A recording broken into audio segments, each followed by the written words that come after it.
Dearest all, no words or sentences can ever impart the joy and glorious happiness of the last few days. To have the privilege of being in the capital of England on the greatest day there will ever be has been a thrill and experience which I shall never forget. I'll try to give you a first-hand picture of VE Day in London, but it will be a poor attempt and very tame compared with the spirit and emotion of the real thing. All day Monday, suspense ran high in college, and I knew the news would come through soon.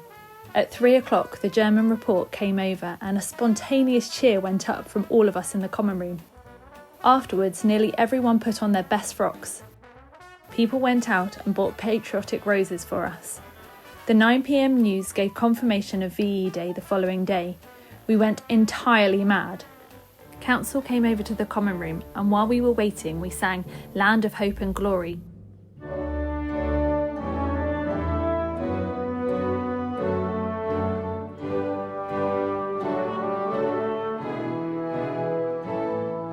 Everyone got coats, and we did a war dance outside the West Wing, singing all the last war songs. When there was a large enough crowd, we went down White Hart Lane to the High Road, singing and dancing and shouting. When we came back, we did the hokey cokey in the road outside the college as it was getting dark. It was a wonderful night. Bonfires sprung up in the streets and people were dancing and singing everywhere. In one street, just near, they had a piano out.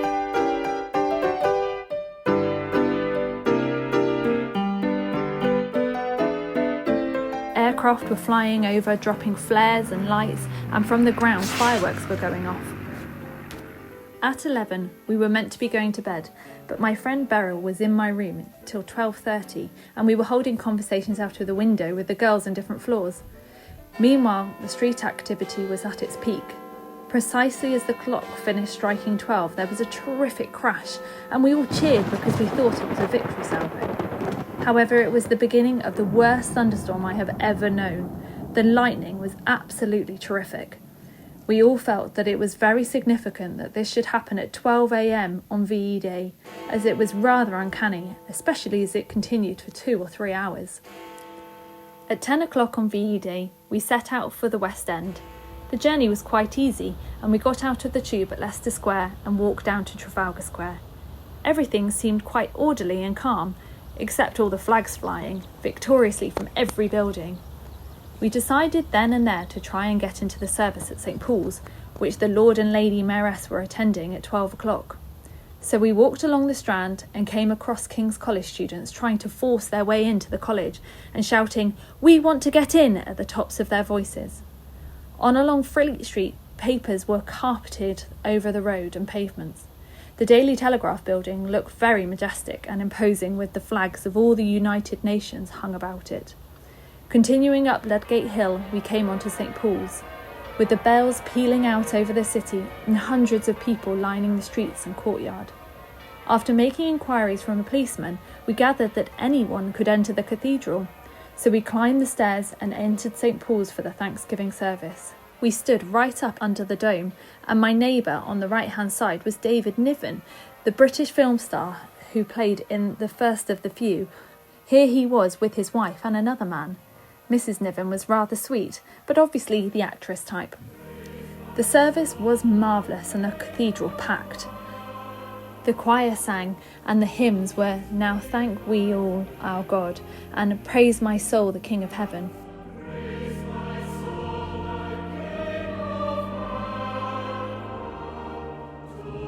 It took us 15 minutes to get out of St Paul's, and we went down Ludgate Hill and had lemonade and chocolate cake with cream in it. When we came out, there was a band of the Cold Steam Guards playing. We decided to go to Trafalgar Square to hear the Premier's speech, so we had to get a move on. We caught the tube from Cannon Street. People on the tube were singing and waving rattles and blowing things. It was the British spirit as I had never seen it before. At 2:30, we made our way across the park to the Mall, intending to go to Trafalgar Square. We saw a press car with a camera on top racing down Birdcage Walk, and there was the Prime Minister in an open sports car waving his hat on his way from the Palace to number 10 Downing Street to make his speech, but crowds of people were trooping up to the Palace, so we altered our plans. We were amongst the 20,000 people outside Buckingham Palace. It was wonderful. We were further back than the memorial but had an excellent view of the balcony.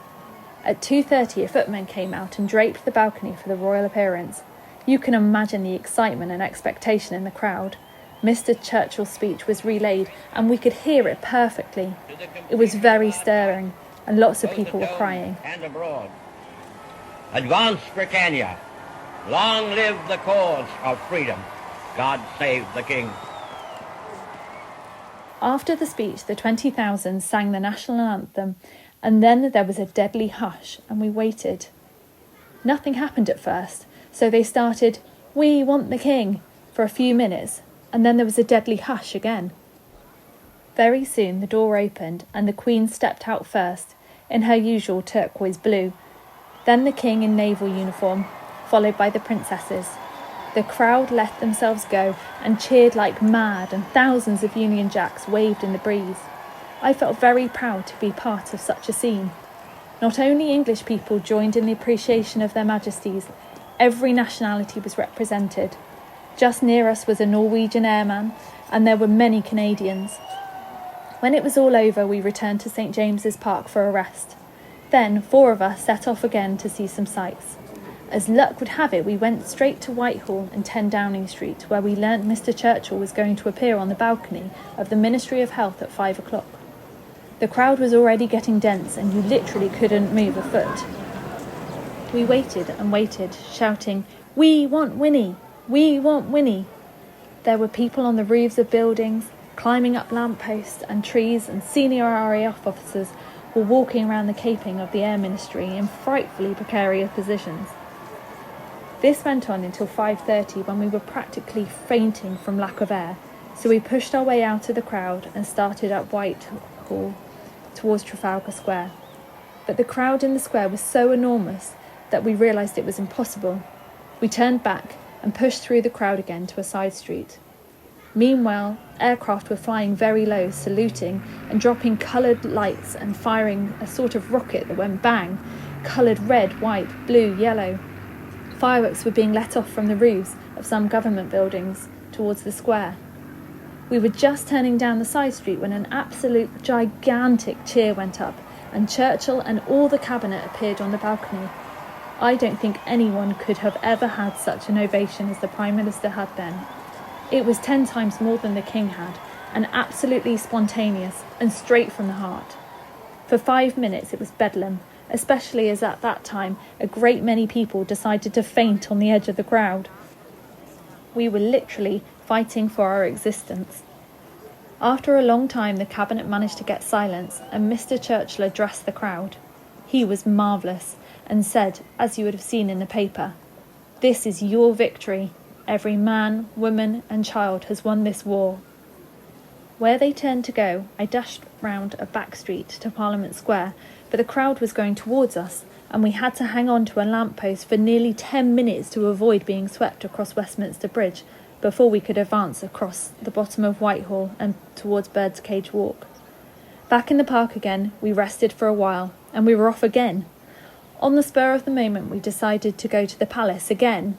It seems that on VE Day I had a subconscious instinct of what would happen next. We pushed our way right up to the Victoria Memorial, and a soldier was sitting on top of one of the lions, directing the cheering. After 5 minutes, the King and Queen evidently couldn't stand it any longer, and so we saw them for a second time. I stood on the coping round the water until I nearly fell in, but it was a super vantage point. So, after this wonderful and most glorious of days, we decided we were tired and thirsty and returned to the college, getting in around 8:30.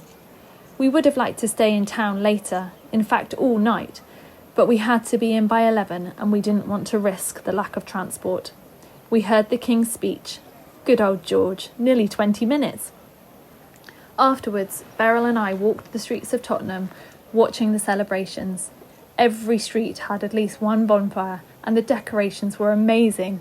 Games and community singing were organised for the children, and they were enjoying it. I obtained permission for the entire college to stay up until 12:30 to see the searchlight display, so we spent the last 2 hours on the roof, listening to the rejoicing of other people because everyone was much too tired to lark about themselves. The searchlights were rather a flop because of the numerous bonfires had filled the sky with smoke, but planes put up a good effect with coloured lights. I thought such a lot about the celebrations in Bristol and wondered if it would be anything like London. I hope you all got the flags out at home and made a good show. It makes me wonder if celebrations have been like this, what on earth will it be like when the war really is over? Somehow I feel that the relief, especially in London, now all the fear of bombing has gone. We hope forever stimulated people far more than the final conclusion of the war will ever do. I hope this has given you a sight into what I saw and felt on Victory in Europe Day. The only disappointment was that I could only drink to the victory in lemonade. The long-promised but put-away bottle was conspicuous by its absence. I sincerely hope you've saved me some. Read and show this letter to all and sundry, because I shall never have the time to write another so detailed, and then preserve it as my chronicle of May the 8th, 1945. Goodbye, and God bless. Jennifer.